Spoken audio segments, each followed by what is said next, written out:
My name is Linda Castillo, and I am the founder of Modern Latina. Thank you all so much for joining today. We have a special treat today for any of those of you who love coffee, which I run on coffee. You are going to be able to take your coffee experience to the next level. We have a special guest today who I'd like to introduce. We have Mariana Faerron Gutierrez. She's an international professional from Costa Rica. She has extensive knowledge in international business, multicultural backgrounds, personal development, and international research. She's been spending several years in micro lending, consumer goods, and biotech industries. She moved from the Bay Area to start her current venture, Tico Coffee Roasters, based in Campbell, California. She has contributed and donated her time to the Tech Museum Innovation of San Jose, Global Women Leadership Network to support women development and leadership around the world, and other local nonprofits including Vegilution, Recovery Cafe San Jose, Team Challenge, and the Renaissance Center. We're super excited to have her here today. She's going to share her story about what inspired her to start her business, as well as taking it to a different level of enjoying the coffee experience. So please join me in welcoming Mariana. Good morning, everyone. Are you ready with your cafecito? I have this beautiful cup here that Linda designed for the, yay, you got the kit for her anniversary, and it was included in the gift set that some of you got. And I hope you're ready to brew coffee with me, or at least to follow along so you can then after brew your coffee and discover the different flavors that we hope that you can taste in the way that we roasted the coffee. Is something that we take a lot of pride of. So as Linda said, my name is Mariana. I'm originally from Costa Rica, and I moved to the Bay Area 13 years ago. And time indeed flies. I moved here because I got married. My husband was already working here in the Bay Area.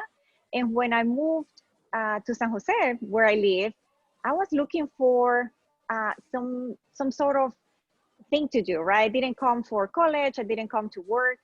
And the first thing that I started to do was to visit coffee shops to meet people, to learn about the new life. And coffee was always something good for me, something that grounded me, and something that brought me back home. I was very homesick. And one of the first things that I thought was, hey, I know that people love coffee in the Bay Area or in America in general. People love Costa Rican coffee, or they have told me that they like the country a lot.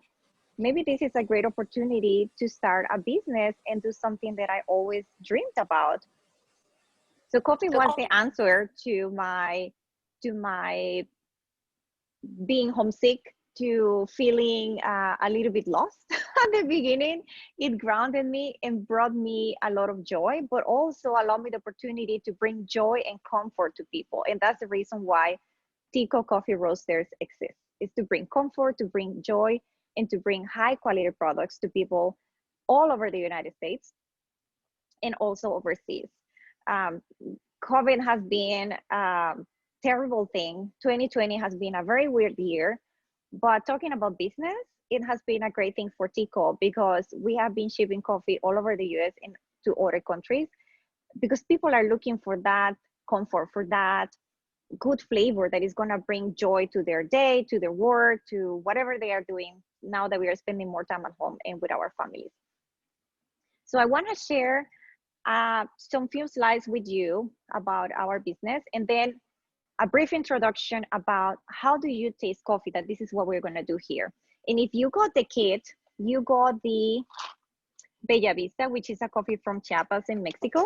And then you also got the Santa Lucia, that is, let me see here, a coffee from Costa Rica. This one, the Santa Lucia, is a micro lot.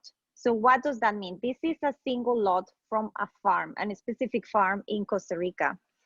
This Bella Vista is a single origin. It's a Chiapas coffee, but it's blended with different farmers from the same region.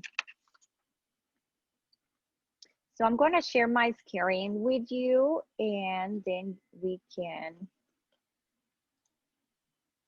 follow together my presentation. Let's see here. All right. So today we are going to master the art of tasting coffee. Have you ever done a coffee tasting or wine tasting? Raise your hand. Good job. So coffee tasting is very similar to tasting wine, I'm sorry. And this is the best thing that I can say, especially because we are here in California in the Bay Area and we have different wine regions, Napa, Livermore, if you drive south, Paso Robles, San Luis Obispo. And it's a great experience, right? Like every winemaker has its own way to blend those grapes to produce the wine, whether it's in barrels, in oak or stainless steel. That is going to provide a very different flavor to the wine that you consume. Same thing with coffee. And all it starts in the farm, how the farmers are going to process the coffee, how are they going to dry it, and how we roasters receive that product and roast the beans for you. So a little bit about Tico Coffee Roasters. Does anybody know? And you can unmute yourself or put it on the chat. I cannot see the chat right now, but Linda can tell me.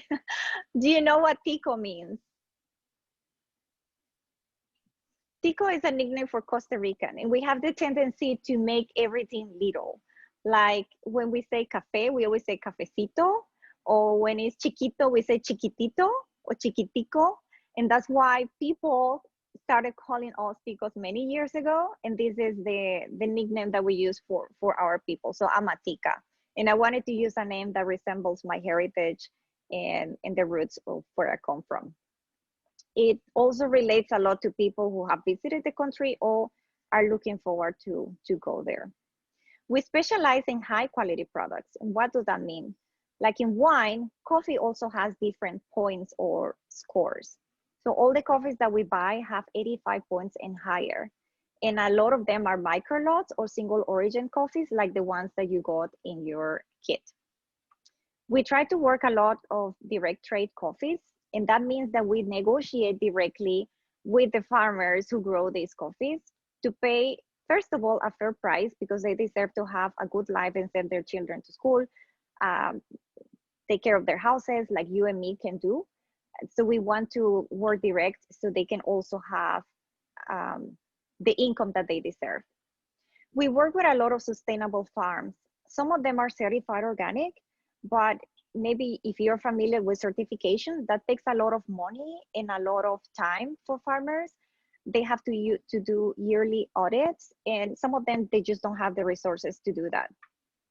So because we work direct, it's easier for us to know and to discover places in farms that they have sustainable practices, composting, incorporating some natural resources within the farm that is going to make the coffee cleaner instead of forcing or requiring a farmer to have a certification that they most likely won't be able to pay. Some social responsible actions that we take locally and abroad are, for example, in I'll talk about it after, but we try to involve our business and personally in different causes that are going to help education, sustainability. That is something very important for me personally. And recently, in the last 3 years, women development. And these two coffees are produced and exported by women. And you will see the pictures of these ladies after.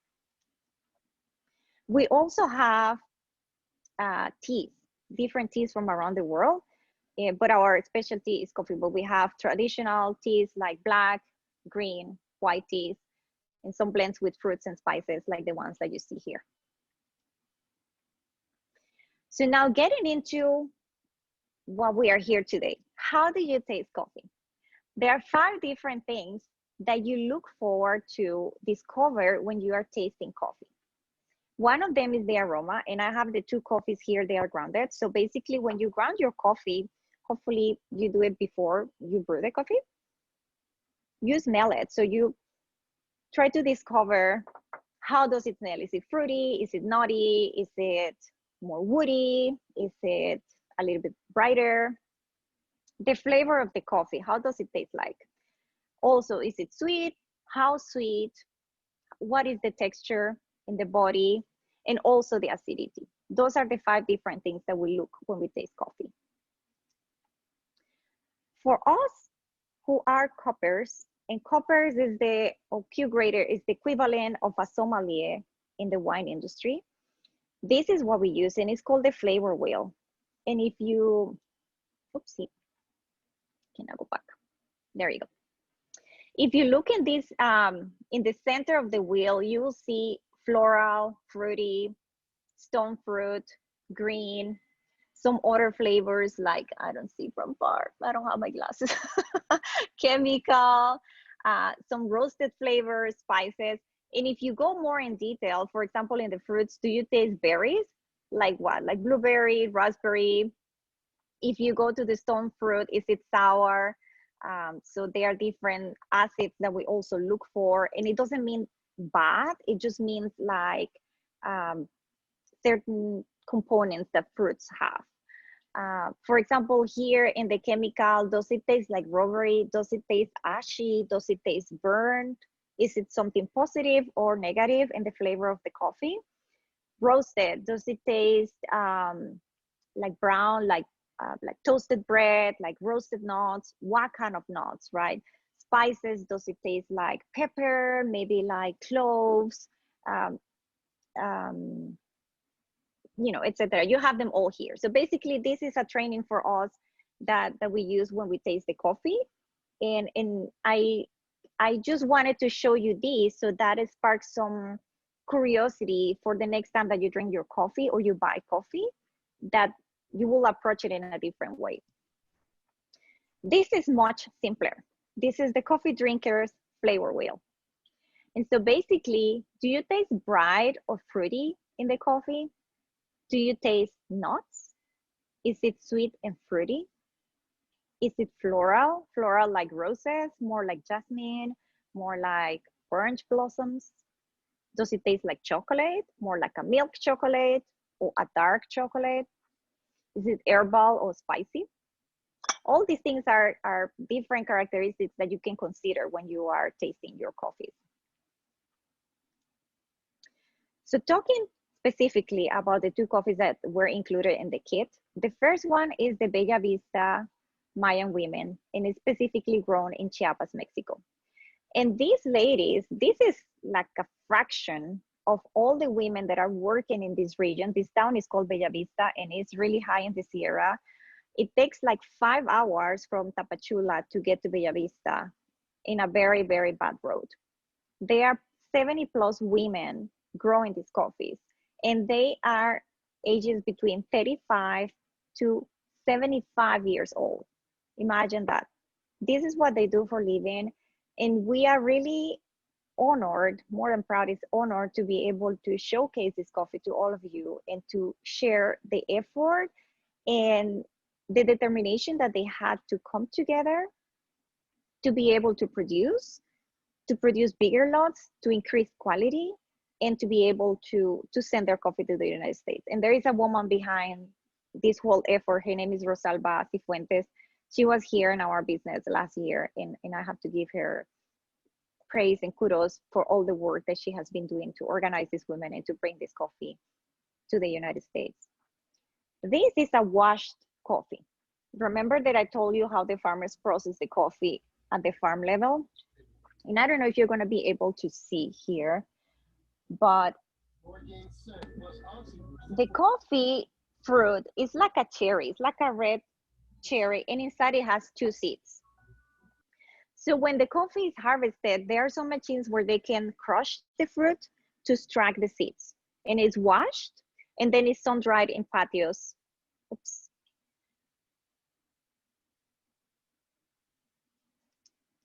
There you go. Sun dry in patios, like in this one that you see there.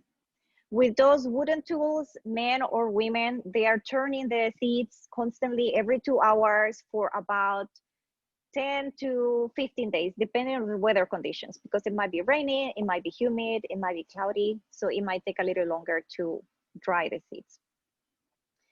For the second coffee that you got is called Santa Lucia. The farm specifically is called Santa Lucia, and it's located in the West Valley of Costa Rica.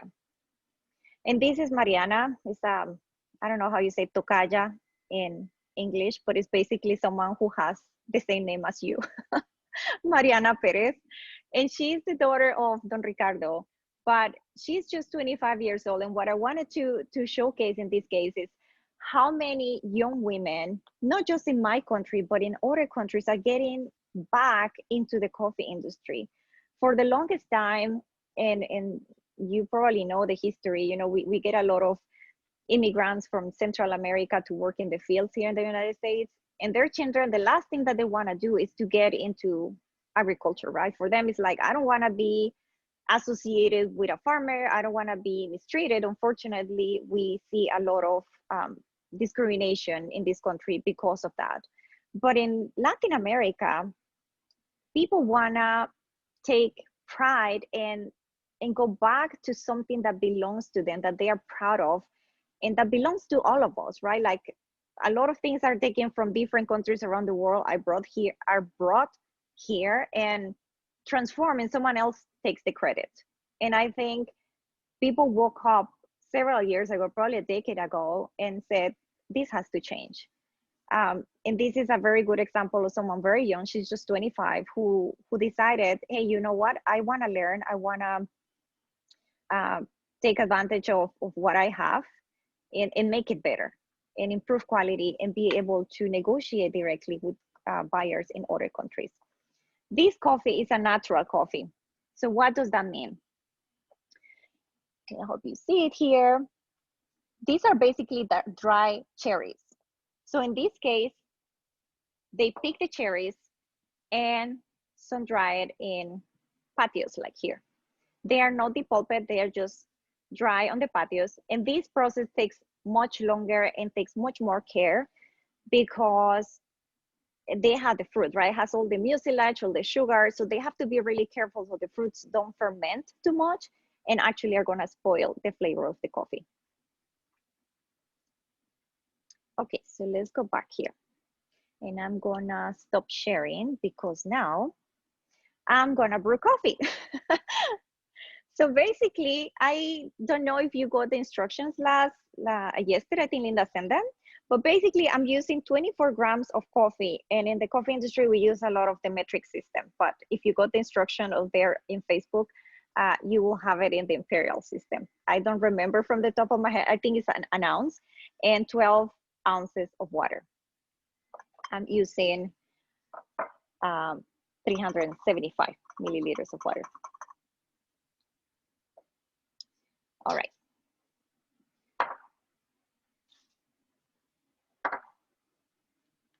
I'm using filtered water, and I'm using the water at 204 Fahrenheit, right before boiling. And I'm gonna pour, as I said, 12 ounces of water. What I do first is I pour just a little bit of water to allow the coffee grounds to breathe and to get wet. Normally, if the coffee is really fresh, that's what you want, the coffee will get a lot of bubbles in the top. And that's what we call blooming. We want that first contact with water with the coffee grounds, just enough to start releasing the gases and start releasing oils. So you leave it a few seconds like that. Maybe it's double the amount of, you add double the amount of water of the coffee that you have. For example, if I have 24 grams, I'm gonna add 48 grams of water first. And then I do my pour. If you have questions, please feel free to unmute yourself or write them on the chat, tap them on the chat.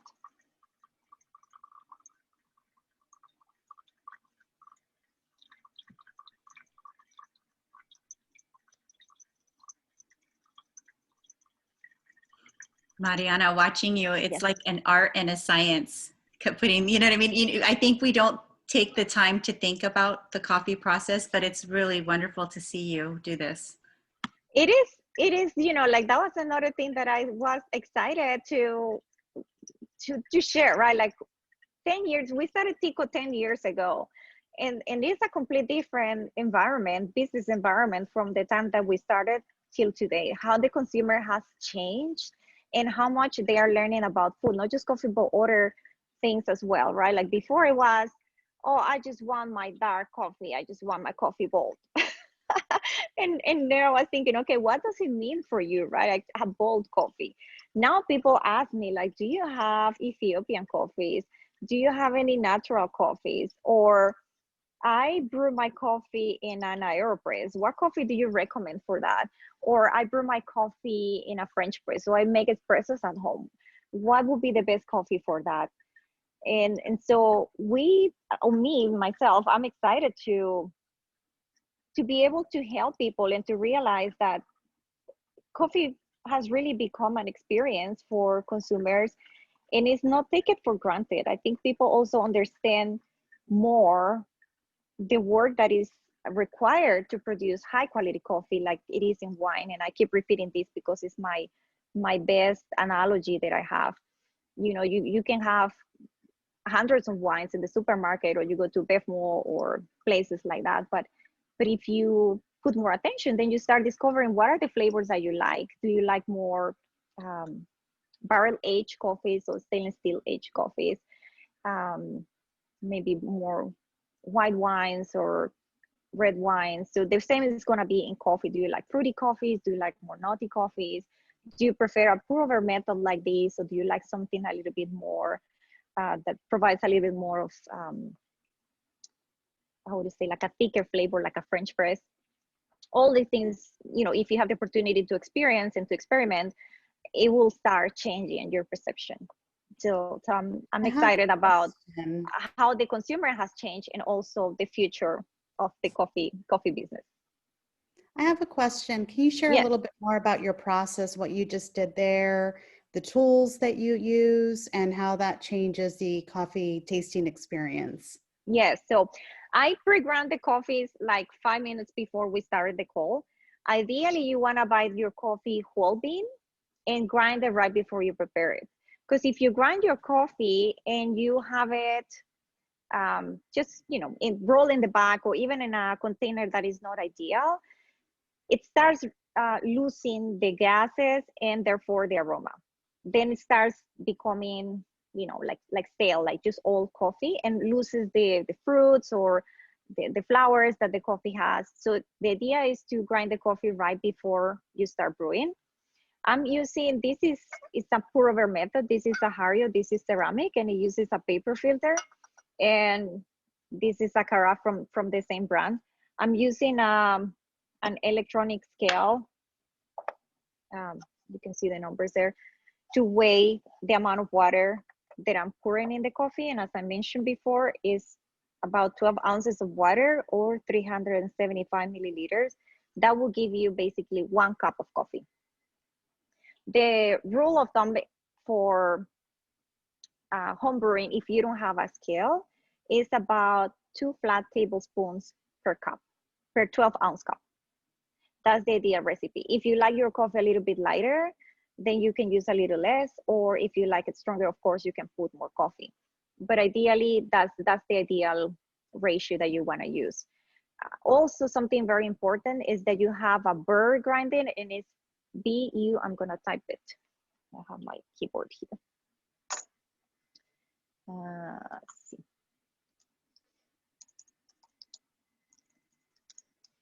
A burr grinder. You can find other grinders on, you know, any commercial store, but those that you find most of the time are blade grinders. And the problem with that is that they, you know, they rotate like a blender, but they cut the seeds. They're chopping the seeds, but some pieces are chopped more than others. So then you have uneven grinding, and some pieces are going to be extracted more, and some others are going to be extracted less. And that affects the flavor of your coffee. If you have a lot of fines, like it's like like the little powder that stays there, that gets extracted much more because the particles are very small, and that will produce a lot of acidity in your coffee. And you don't want that in the cup. So you want an even grind, and the best for that is a burr grinder. Okay, So the coffee is ready.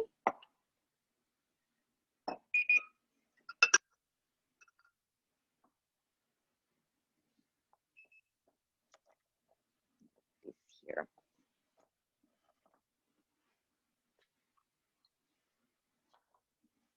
All right.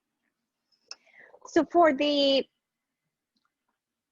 Bella Vista, which is washed coffee, you will find a cleaner cup. And clean, what do I mean by clean? It feels, it's easier to drink. It just goes like straight in your mouth and it's easy to drink. It has a lot of notes of chocolate, a lot of notes of honey, and a little bit of citrusy flavor, like more brightness in the cup. And I don't know if you had, did anybody had a time to taste the coffees already by any chance? Not yet? Oh, you're drinking some, okay. So if you smell it, it also smells sweet. It smells like a lot of like a caramel, like a very balanced, clean coffee. It's a very easy to drink coffee. And if you like espressos, it's fantastic for espresso. It's a medium roast coffee. And that's also a misconception that people think that to drink espressos, you need a dark roast or an Italian roast, and it's not true. And you can make espressos with many different roasts. And this one specifically, even though it's also a single origin, it's not a blend, it's a very good coffee for espresso. So I can actually go back to my, what is it?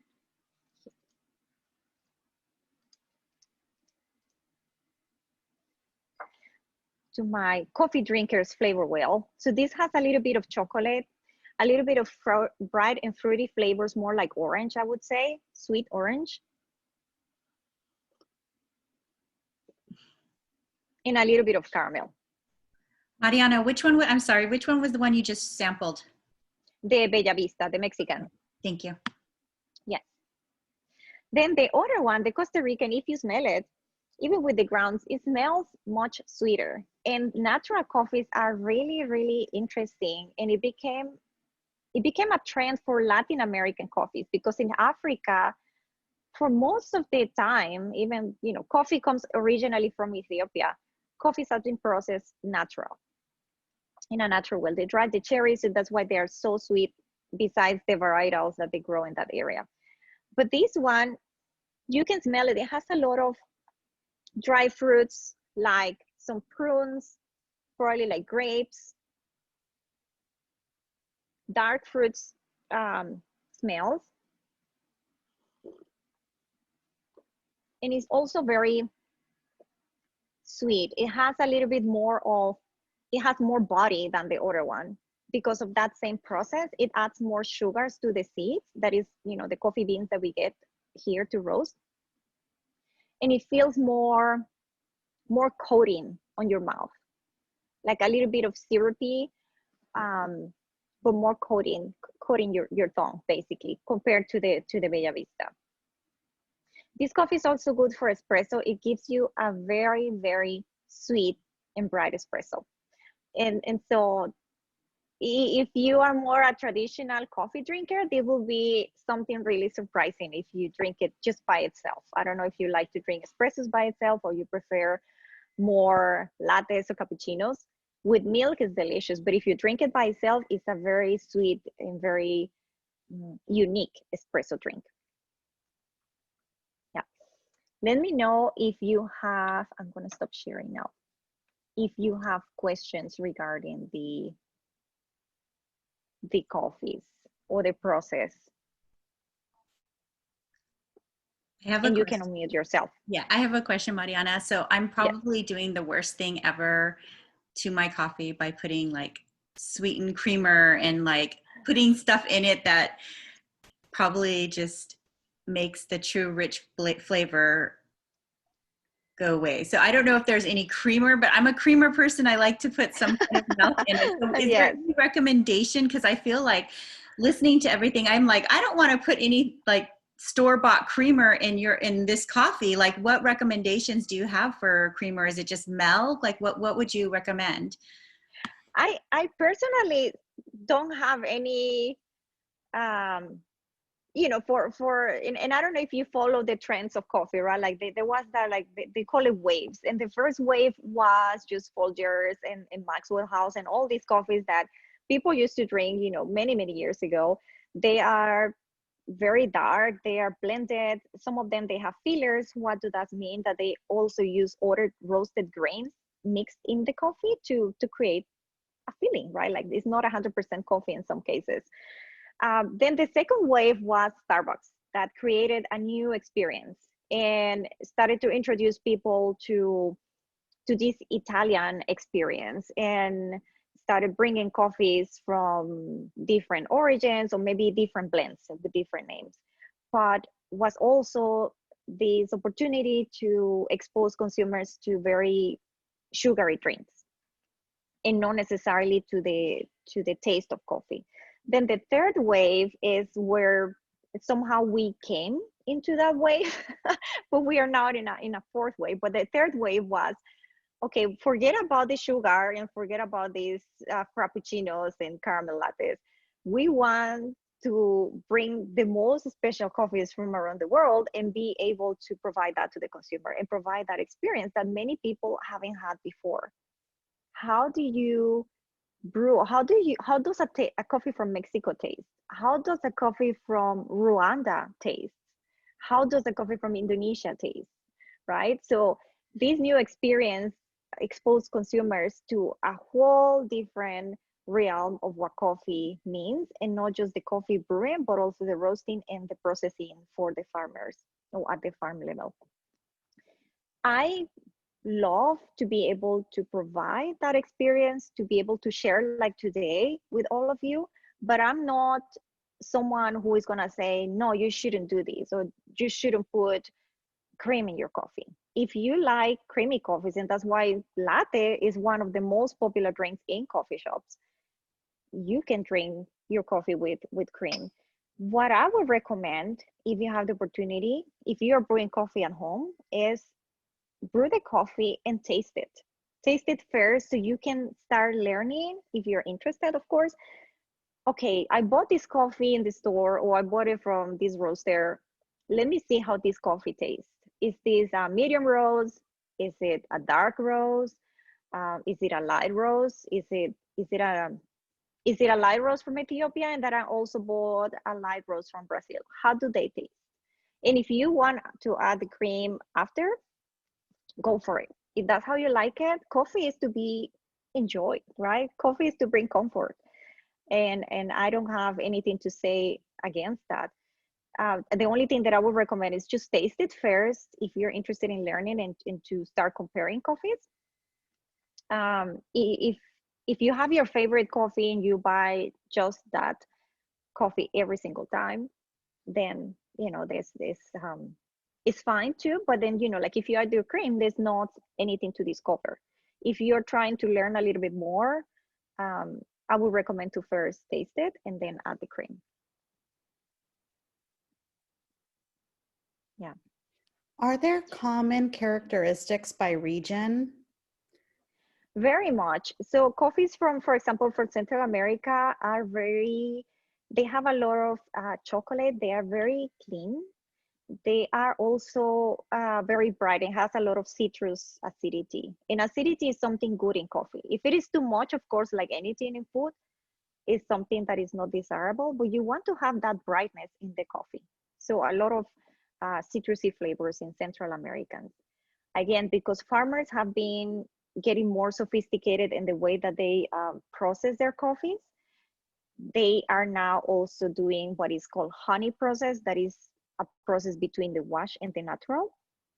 They're also doing natural, and they have introduced new varieties, different plants. So then the flavors have been changing a little bit, but the predominant characteristics are chocolate, caramel, and citrusy. For South America, they are a little bit bolder, or I would say less acidity. They have more chocolate and nut flavors, like Peruvian coffees, Brazilian coffees. Colombians are very consistent because for many, many years, they just planted the same type of plants. Again, they are also introducing new process. So flavors have been changing. And there are many competitions, international competitions for farmers where they can submit their lots. And so variety and innovation is highly rewarded. So they have to catch up also with the market, like we are doing here in the United States. African coffees are very fruity, and fruity like stone fruit, like peach, apricot, a lot of blueberry, strawberry flavors, a lot of tea, very floral, very, very delicate.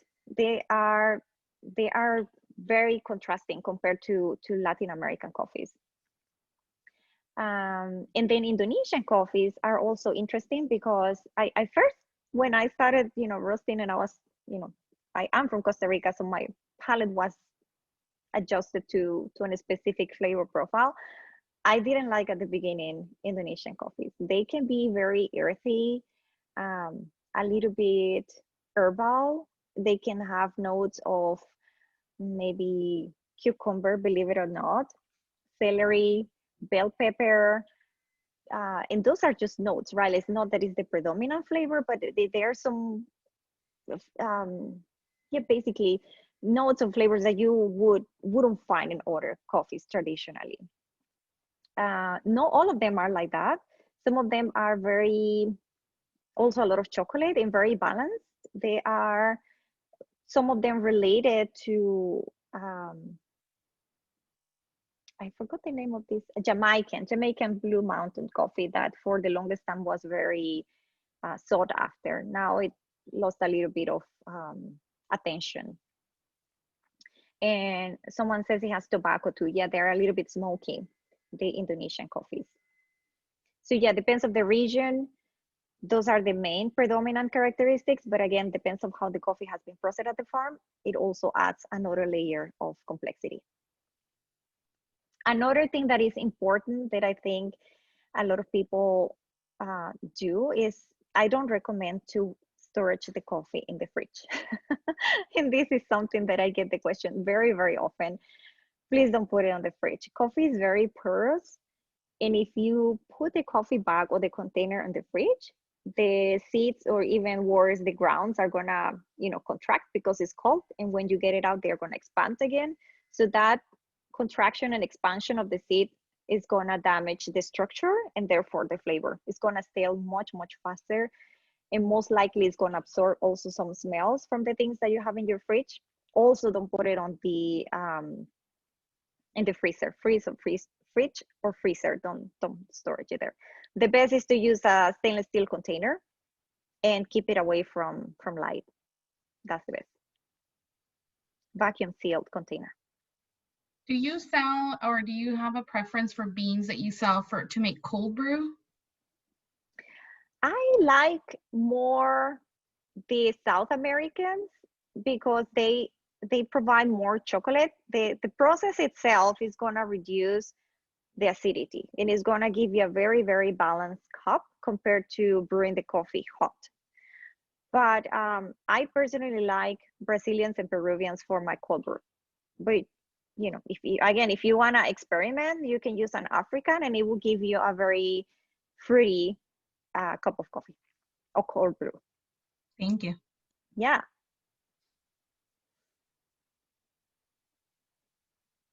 How long does coffee stay fresh? If you buy it like in these bags, for example, it has 2 layers of aluminum inside. So, and then it has a valve here. I don't know if you see here. So these allow the gases of the coffee after the roasting process, the seeds continue kind of like developing the flavors. So if you open the bag and the bag is really fresh, you will get all these kind of like gases and aroma, just in your face, and it smells delicious because the seeds keeps releasing. So the valve is for that, to be able to get those gases out of the bag, but no air or light into the bag. As long as it is in the bag and is sealed, I would say it will stay probably for 2 months fresh. As soon as you open your bag, try to consume the coffee within 2 weeks. And if you have a ground, please, as soon as possible. I would say a week, but as soon as possible. Yes. coffee is the opposite of wine, right? Like you want wine to age and to sit there, you know, the bottles couple of years or 3 years, I don't know, and then enjoy it. With coffee, it has to be a little bit faster. How about Central American and Dominican coffee? Dominican coffees are good. The production is just so small that it's very difficult to get them here in the United States. A lot of those coffees go also blended. Like Puerto Rican coffees, anything that grows in the Caribbean is very hard to get here by itself, unless you have a contact and you're able to work with a farmer directly. It's very difficult to get them. They have they have similar flavor profile, a lot of chocolate nuts, very balanced, but unfortunately it's a little bit hard to get them here. I don't know if you have any contacts in the Dominican Republic.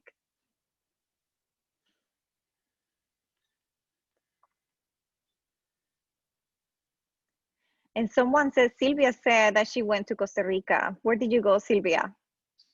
Guanacaste region. Uh-huh. My parents are from Guanacaste. Oh, really? It's Yes, beautiful. I was born in San Jose in the Central Valley, but they are from Guanacaste. Yes, this is my happy place. My husband says, like, why do you like it so much? I said, like, you don't understand. This is happiness for me. Yes. Can't wait to go back. That was supposed to be Yes. the big next family trip. So soon enough. Yes. Yes. And Gloria has been there too. Where did you go, Gloria? I went also to the Guanacaste region, so we went to Tamarindo, and then we also spent some time in San Jose as well. Good, good. I'm a very proud Costa Rican, but San Jose is not a nice city. So if you want to enjoy, you have to probably go to the skirts of San Jose or visit other provinces. The good thing about the country is that it's so small that it's very easy to move around and visit different areas and do different activities, like, the beach, the rainforest. Coffee became also very rural. Agritourism became very popular too, and a lot of people go to coffee farms to have different experience, to learn about it, and a lot of places where you can go bird watching or just volunteering and get yourself more involved into different experiences with nature. Costa Rica has a lot of that.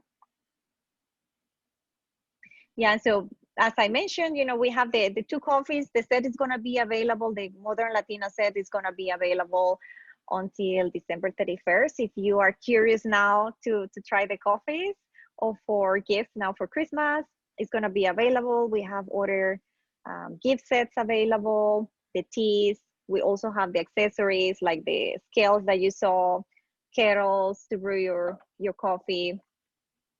And we have right now 18 different coffees and 20 plus different teas. So there is something for everyone, definitely. And if you have any questions, you can reach out to us. And I have here, I'm gonna share my screen again, because I have one more slide to share with our contact.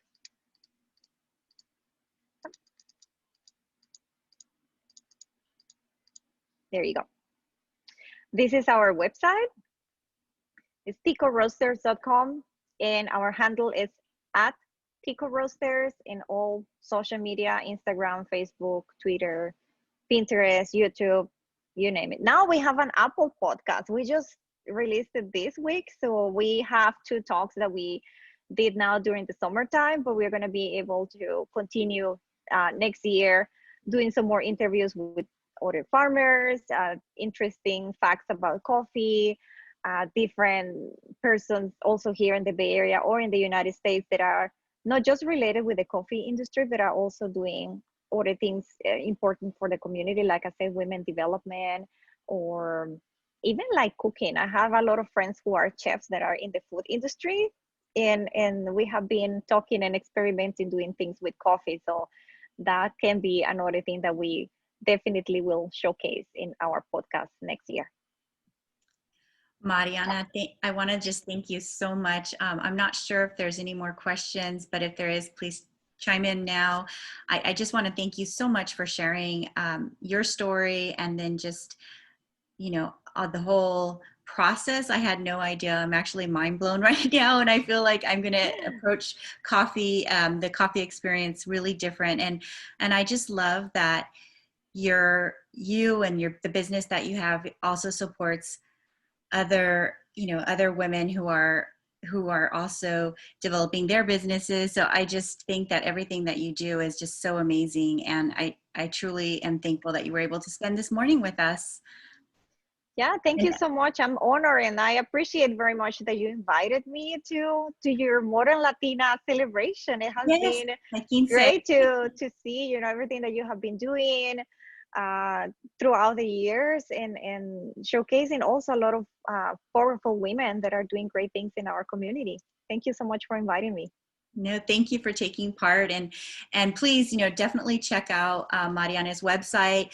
I know you're located in Campbell, and you do Yeah. also do pickup, right? They do Yeah. curbside pickup right now as well. So check out the website, and if there's any coffees, you have so many more to sample. I can't even believe Yes. 19, right? So there's, and also teas too. So there's just so much more that we can explore with you. So thank you for letting us know all that. And Yeah, you're very welcome. everyone's saying they're loving, everyone who was able to get the coffees, they're enjoying their coffees and their mugs. And so this really is a unique gift. And I think it supports so much more, you know. Buying this gift, I think, is just, when you were sharing the stories and the photos, my heart was like warm, like as you were talking about that. I was like, oh wow, this is like, what you do is just so important, the impact it has. So thank you for that.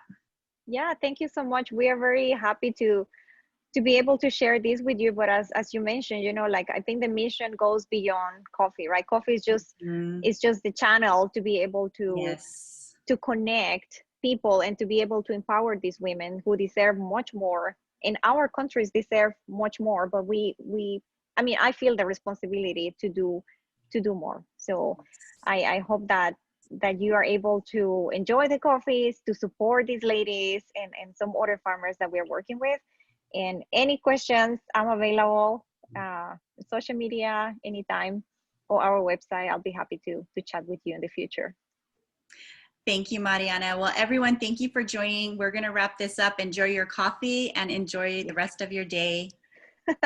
Bye. Thank you. Thank Bye. you.